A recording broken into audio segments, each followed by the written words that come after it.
Supreme court کا توہین قرآن اور قادیانیت کی ترویج کے مقدمے میں سے توہین قرآن اور قادیانیت کی ترویج کی دفعات حذف کرنے کا حکم۔ اپنے مذہب کی تبلیغ کی اجازت دی، ان کا یہ فیصلہ آئین اور قانون کے خلاف۔ سوال یہ پیدا ہوتا ہے کہ آخر اس کیس میں ایسا کیا ہوا ہے جس کی بنا پر چیف جسٹس کے خلاف مذہبی بنیادوں پر مہم شروع کر دی گئی۔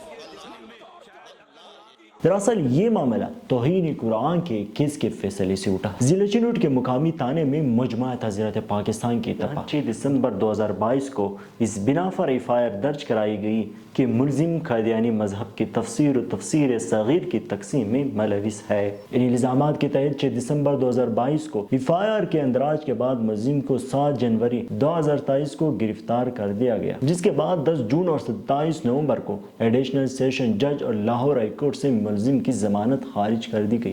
ادازہ یہ کہ سپریم کورٹ کو پہنچا، جہاں پر کیس چیف جسٹس قاضی فیض عیسیٰ اور جسٹس مسرت الہی پر مشتمل 2 رکنی بینچ کے سامنے مقرر ہوا۔ تب اس سمجھ کے بعد عدالت نے آئین کے مختلف دفعات اور قرآن کریم کے حوالے دے کر مقدمہ خارج کر دیا، اور ملزم پر جو الزامات عائد کیے گئے ہیں وہ ثابت نہیں ہوتے، اور ملزم کو 5000 روپے کے ضمانتی مچلکوں کے عوض رہا کرنے کا حکم دیا۔ اور دوسری طرف ملک پر مسلط کرنے والا نواز شریف کا کہنا ہے قادیانی ہماری بہن اور بھائی ہے۔